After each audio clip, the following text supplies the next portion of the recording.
Guess what today is? It's time to continue. I am that by Sri Nisargadatta Maharaj. We're on chapter 14, Appearances and the Reality. Are you ready? Buckle up, Buttercup. I'm ready. Actually, now I'm ready. Okay, we're going to start with the questioner. Repeatedly, you have been saying that events are causeless. A thing just happens, and no cause can be assigned to it. Surely everything has a cause or several causes. How am I to understand the causelessness of things? Maharaj. From the highest point of view, the world has no cause. Questioner. But what is your own experience? Maharaj. Everything is uncaused. The world has no cause. Questioner. I'm not inquiring about the causes that led to the creation of the world. Who has seen the creation of the world? It may even be without a beginning, always existing. But I am talking of the world. I take the world to exist somehow. It contains so many things. Surely each must have a cause or several causes. Maharaj, once you create for yourself a world in time and space governed by causality, you are bound to search for and find causes for everything. You put the question and impose an answer. Questioner, my question is very simple. I see all kinds of things, and I understand that each must have a cause or a number of causes. You say they are uncaused from your point of view. But to you, nothing has been, and therefore the question of causation does not arise. Yet you seem to admit the existence of things, but deny them causation. This is what I cannot grasp. Once you accept the existence of things, why reject their causes? Maharaj, I see only consciousness and know everything to be but consciousness, as you know the picture on the cinema screen to be but light. Questioner, still, the movements of light have a cause. Maharaj, the light does not move at all. You know very well that the movement is illusory, a sequence of interceptions and colorings in the film. What moves is the film, which is the mind. Questioner, this does not make the picture causeless. The film is there, and the actors with the technicians, the director, the producer, the various manufacturers. The world is governed by causality. Everything is interlinked. Maharaj, of course, everything is interlinked, and therefore everything has numberless causes. The entire universe contributes to the least thing. A thing is as it is, because the world is as it is. I'm going to repeat that. A thing is as it is because the world is as it is. You see, you deal in gold ornaments and I in gold. Between the different ornaments, there is no causal relation. When you melt down an ornament to make another, there is no causal relation between the two. The common factor is the gold. But you cannot say gold is the cause. It is reflected in the mind as I am, as the ornament's particular name and shape. Yet all is only gold. In the same way, reality makes everything possible, and yet nothing that makes a thing what it is, its name and form, comes from reality. But why worry so much about causation? What do causes matter when things themselves are transient? Let come what comes and let go what goes. Why catch hold of things and inquire about their causes? Questioner, from the relative point of view, everything must have a cause. Maharaj, of what use is the relative view to you? You are able to look from the absolute point of view. Why go back to the relative? Are you afraid of the absolute? Questioner, I am afraid. I'm afraid of falling asleep over my so-called absolute certainties. For living a life decently, absolutes don't help. When you need a shirt, you buy cloth, call a tailor, and so on. Maharaj, all this talk shows ignorance. Questioner, and what is the knower's view? Maharaj, there is only light, and the light is all. Everything else is but a picture made of light. The picture is in the light, and the light is in the picture. Life and death, self and non-self. Abandon all these ideas. They are of no use to you. Questioner. From what point of view do you deny causation? From the relative, the universe is the cause of everything. From the absolute, there is nothing at all. Maharaj. From which state are you asking?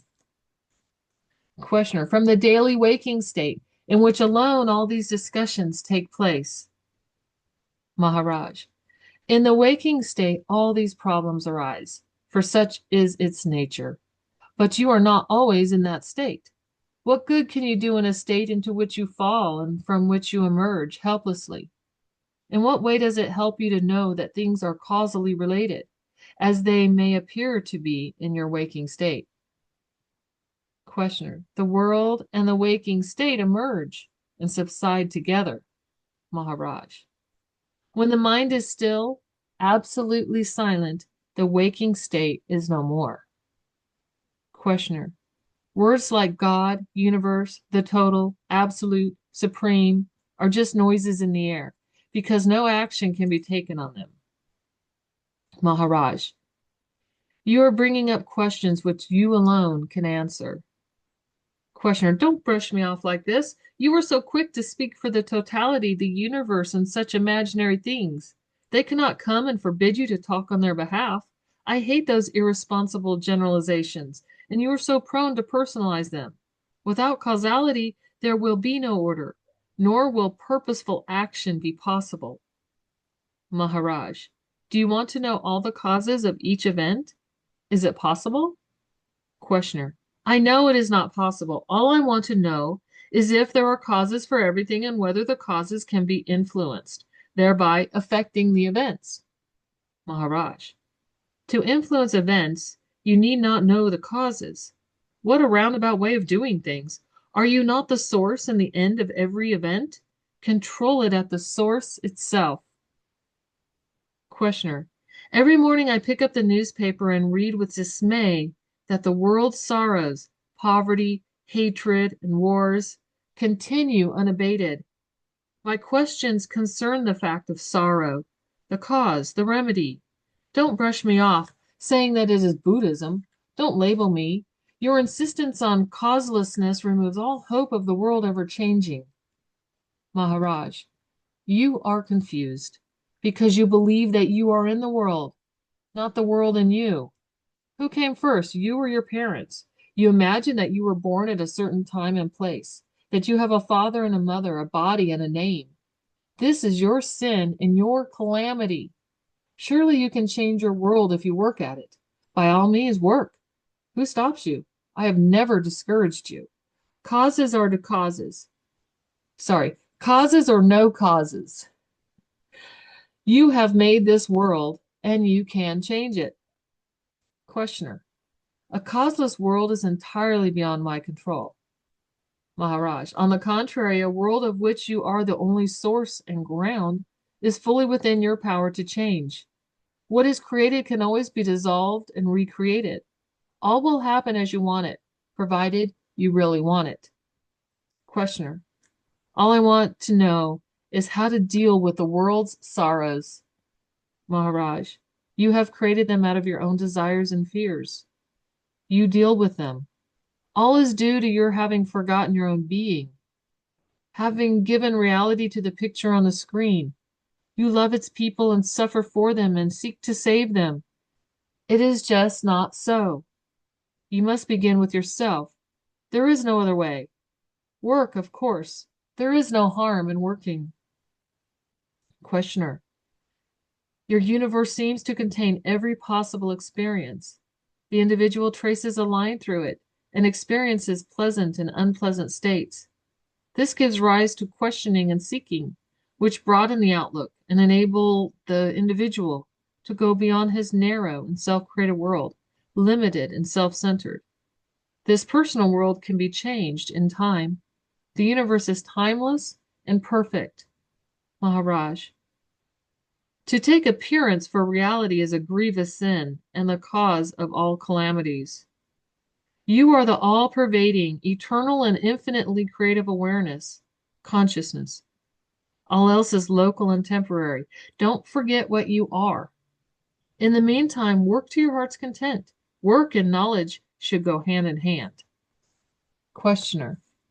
My own feeling is that my spiritual development is not in my hands. Making one's own plans and carrying them out leads nowhere. I just run in circles round myself. When God considers the fruit to be ripe, he will pluck it and eat it. Whichever fruit seems green to him will remain on the world's tree for another day.